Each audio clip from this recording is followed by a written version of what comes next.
Hi everybody, my name is Rob Scott from UC Today, and in this session I'll be talking to Alan Garratt, Head of Operations Support at Arco, about the flexibility of cloud communications and the impact it's had on his company's digital transformation journey. Welcome, Alan. Hi Rob, how are you doing? I'm very well, thank you. How are you today? Yes, I'm really good, thank you. Good stuff. Hey, thanks for joining me on this session. Really interested to hear your story. Certainly Arco has quite a unique setup over there. So how about we start with a quick introduction. Tell us a little bit about who you are and what you do for Arco. Sure. So as you said, I'm Alan Garratt. I'm Head of Operations Support at Arco, so I work within the Customer Engagement Center. So that's our brand new 200-seat capacity contact center in Hull. I've been with Arco about 3.5 years. I was fortunate enough to join as a project manager after I left the army.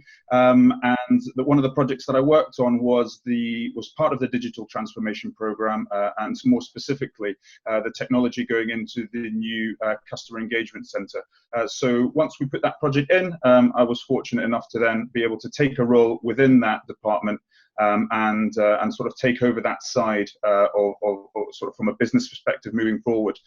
My role essentially is looking after everything within the department that isn't the customer service colleagues. So all the support stuff, the planning team, the systems team, and all that kind of the bits that drive the rest of the operation, that sits under my remit. And of course, a huge part of that is the technology that we've got in place at the moment. Fantastic. And digital transformation has been very important to you, hasn't it? And you tell us about where you started with that and kind of what it means to Arco. Sure. So Arco is a family-owned business. It sells PPE. It's the UK's largest PPE supplier, which is obviously quite a viable business in the current climate. What we have is that we're 140, well, almost 140 years old, and a lot of processes, a lot of technologies, a lot of the ways that we worked or did business really hadn't evolved a great deal in, let's say, the past 15 to 20 years. One of those ways of working was the way that we interacted with customers.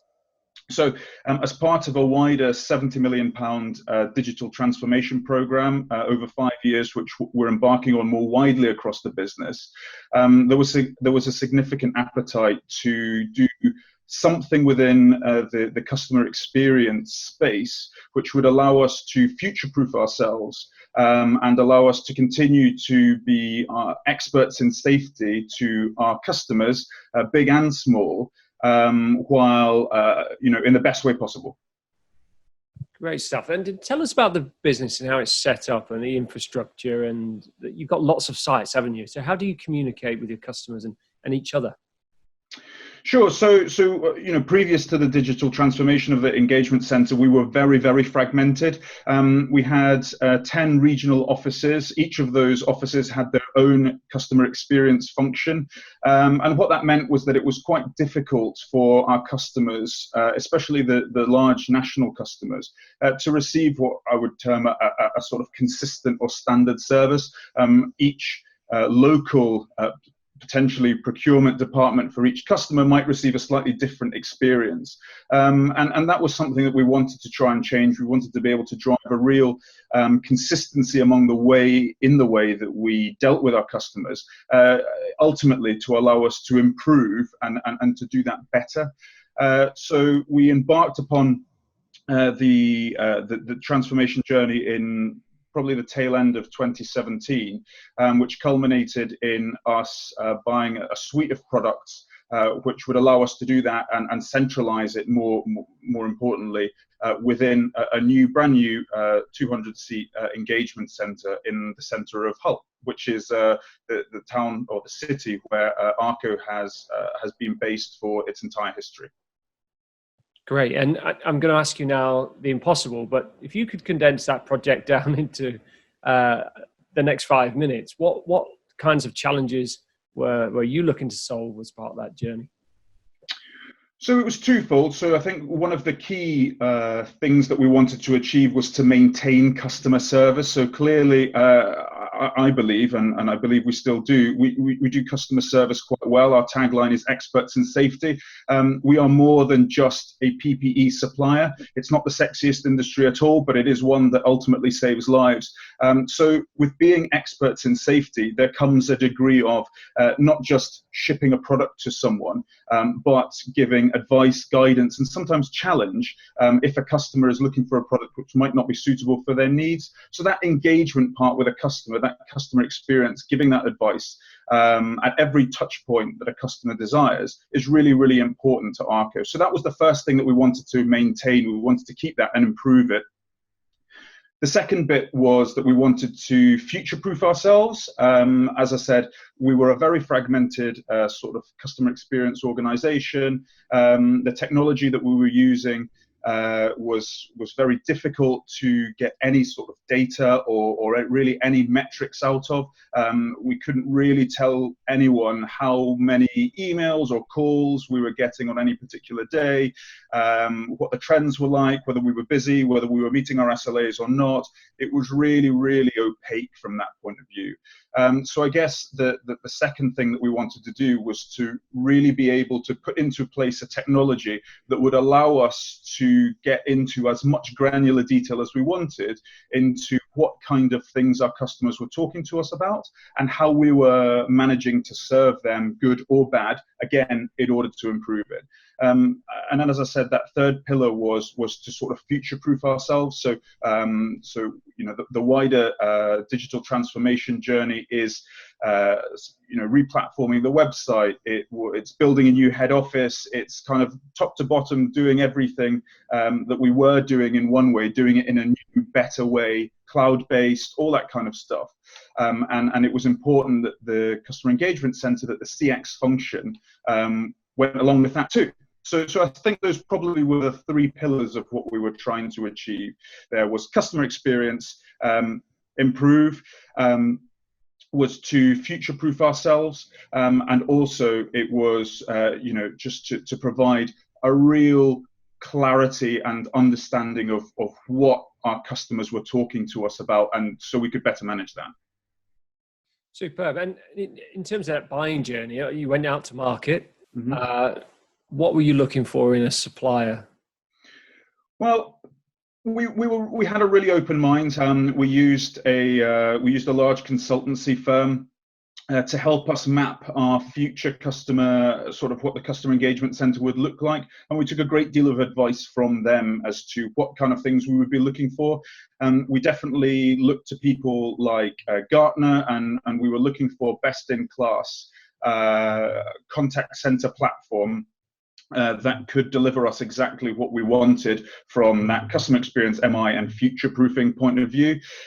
It's also, I think, important to say that at the same time, we were looking to completely change our telephony supplier, and we were looking to re-platform our unified comms platform as well, which was also not exactly as fit for purpose as we might want it to be.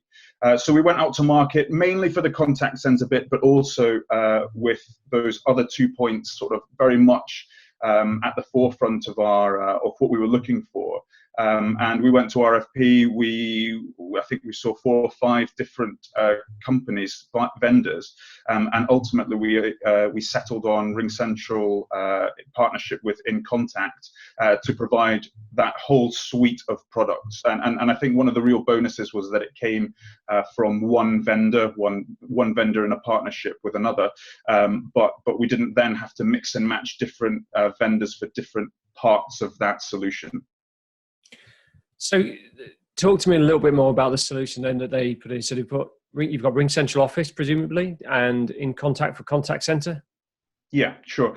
So all of the business's telephony now comes through the RingCentral telephony platform. So whether that comes into the contact center or whether that goes into, you know, the reception at head office or wherever, that all has been replatformed there. I think the reliability that we've had with regards to that has been really phenomenal. You know, we've got dedicated lines and redundancy lines going all the way down into London, you know, to ensure that no matter what happens, we can still make and receive calls. I think that's really important. The second bit that is really important as well was the unified comms app. So we took out what was an old Skype system and have replatformed it with the RingCentral unified comms. That's been absolutely sort of revolutionary to the way that we work collaboratively, and we'll come on to it later, but has really helped us in our move to home working. And yeah, the third bit was the bit that was in the contact center, which is the bit that sort of I'm most passionate about. So we have RingCentral delivering the phone into the department, and then we have the contact center platform routing all of our demand, be that email, be that phone, be that shortly live chat, to colleagues, to, depending on what their skill set is, depending on what the customer inquiry is, depending on who the customer is, all that kind of stuff. And that routing can be quite gnarly, but it's absolutely been really revolutionary for us to be able to spin up what is a brand new contact center from the ground up. And what's the impact been like on the users, the teams, and even the customers that you work with? Have you had any feedback? Yeah, so I think one of the lessons learned from us has been the impact of change on colleagues and customers, and potentially we underestimated that. So we put in place a phenomenal product, which was done with really tight timelines. So with tight timelines, there naturally are some teething issues, and those teething issues were seen in the first few months of the project delivery. But we had great support from RingCentral, the vendor, and InContact in helping solve those. I think the biggest challenges actually for us were to do with the engagement of colleagues on these new platforms. So Arco, being of the type of business which is, as I said, family owned, really quite old, has or tends to have a lot of long tenured colleagues, and our customer engagement, customer experience function had a lot of long tenured colleagues in there as well. A lot of those colleagues found it quite difficult adapting to what was essentially a really, really brand new state-of-the-art piece of technology. Some of these, it's essentially like moving from an old Nokia phone to a brand new, iPhone. There is a lot to take in, and I think that was one of the challenges too. Our customers, of course, dealing with us in a slightly different way. That was also it was quite difficult for some of those customers to learn to deal with us in this new way. But I think what we've managed to do with both customers and colleagues is prove the value of the system that we have now. So initially, everyone's a little bit reticent to change. They're always a bit nervous about what's all this new stuff that's happening. Why do we have to change? It's perfectly fine as it is. And actually, now 18 months, almost 2 years down the line, we really have a great deal of engagement with the systems, both from our colleagues and from our customers, because they really now understand the benefits of what we're doing, why we did it, and actually, the ability for them to be able to not only service our customers, but be able to come in and do their job on a daily basis, easily and with the minimum of fuss. They're absolutely now bought into that system. So really it's been a great success. Of course, teething troubles along the way, as there always are, but nothing insurmountable, and definitely not disappointed with any of the choices that we made. Fantastic. And it sounds like you've had a really good kind of transformation journey with your communications at Arco. But just wind the clocks forward a little bit, and the kind of final question from me would be kind of just tell me about what's happened recently. I mean, the world's been hit by COVID-19. How was that flexibility seen when we were all sent home to, remotely work or sent home? How just tell us how that's impacted your business recently, and what did you do? I'll go back to the fact that we're a relatively old business, and that the culture, unlike some of the startups or anything like that, was very much an office-based culture. So we were really, really geared up for in-office working. There wasn't a working from home culture really at all.